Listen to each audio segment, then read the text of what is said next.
the time I was doing my second album that was rather more eclectic, Please Don't Touch, and I was working with, it was one team who were currently extraordinarily successful, the guys from Kansas, and I'd befriended them and I was working with them.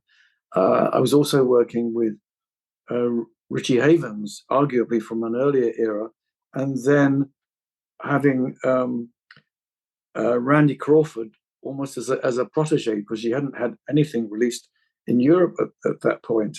And it was very eclectic, but I realized I was trying to do my own version of that, the Rock Machine Loves You type stuff. I thought that if each track sounds like it's done by a different artist, then I can be invisible, and that's what the album should be about. So I know that Stephen Wilson applauded that. He said when he was 11, that was his Sergeant Pepper.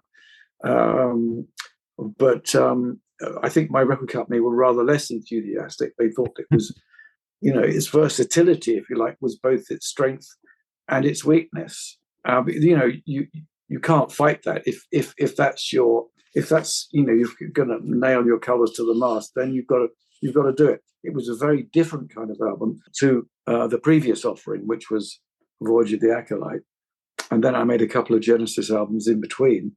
But it was very different stuff. I wasn't looking for a style at all.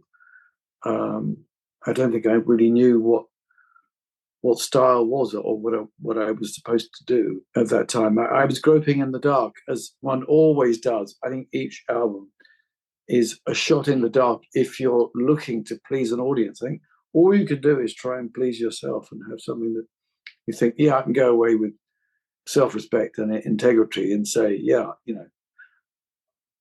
I took a risk. I wanted to do that.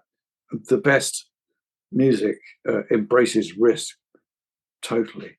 You mentioned Stephen Wilson. How does it make you feel when somebody says something like that?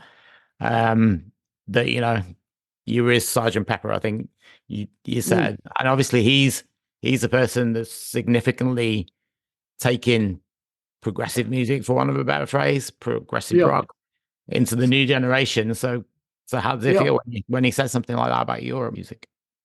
Well, I think, all musicians are forced at some point to become historians, because you always have to look back in order to be able to move forward. It seems to me you've got to have a leg or a toe in the past at least. And I think that his approach is essentially this contradiction of experimental retro. That's him. What's his favorite keyboard? It has to be the Mellotron, surely. So, it's very interesting. He's a pal. We've had lots of discussions about this kind of stuff. He's a very quick thinker. He's an excellent engineer. When I first met him, he introduced himself as an engineer. He said, I'm not really a musician. I'm not a guitar hero. I'm an engineer. Interesting take, isn't it? That he's, wanted to be a backroom boy. And in a sense, I suppose, if there's any similarity, I've wanted to alter music rather than to become a star. Music, when I first became a professional, it had been stuck in the doldrums for quite some time. This idea of an afterlife of endless repeats of blues-based material. And that was really what held sway at the end of the 60s. There were so many Hendrix wannabes out there, but there was only one Hendrix, and he was following his muse and doing the thing that came naturally to him. But the idea of trying to do that, I can't see the point. Even though at times I've jammed along with people doing All Along the Watchtower, because it's a perfect 3-chord evocation of something where anyone can join in and just play blues scales, and it sounds quite melodic. That's fine. But even Hendrix was partial to doing the odd bit of Dylan or the odd bit of Beatles, of course. So to some degree, you're always looking back. All of that, that sort of the blues boom of the 1960s that died on all guitarists, all but a few.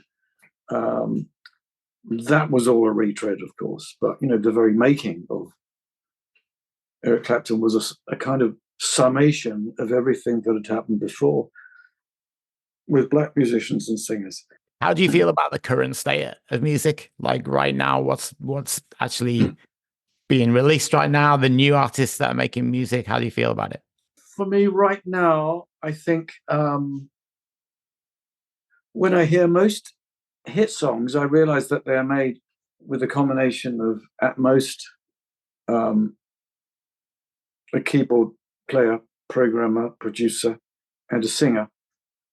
And songwriting has gone by the board in favor of, let's take a line, let's manipulate it immediately, let's give it variation in the production sense of the word, musicians surplus to requirements. So with very few exceptions, I find most of it not giving me new information. I need new information. I need to be thrilled, and the more music I hear, I want to hear real writing, whatever that is. I want to hear honesty and energy. I want to hear real playing, and I'm still looking for heroes. Whether I'm going to find them, I don't know. Every now and again, somebody crops up, and you think, "Oh, yeah, there's a real singer. There's a real player," and that's very, very good. So I would say, for me to aim for becoming better or more familiar with your craft would be a valid way forward, rather than, okay, all that is obsolete and we will move on to the other stuff that might produce the hit. But it's an oversubscribed club. So many people are trying for the next dance hit, and I understand it. And the breakfast bass drum, the can't get away from it ambient music that accompanies all of our breakfasts in just about all of the hotels across the world. And when it starts up, when that bass drum starts up, all that's going to happen is there's going to be a breakdown, and then it's going to start up again, and the pulse and the beat goes on, but actually without humans to drive it. But you said that you do hear the occasional band or whoever it is that's doing something that you find interesting. Can you remember the last time that happened? The last band that I found interesting? Oh my God. Well, funnily enough, I've been working with a Hungarian band called Djabe, and I usually play with them once a year. And we just jammed for 3 days in Sardinia at one point. And their bass player, Thomas Barabbas, took the stuff away and worked on it for 3 months and turned it into something really cohesive and really great sounding, very, very much like ambient jazz rock, really.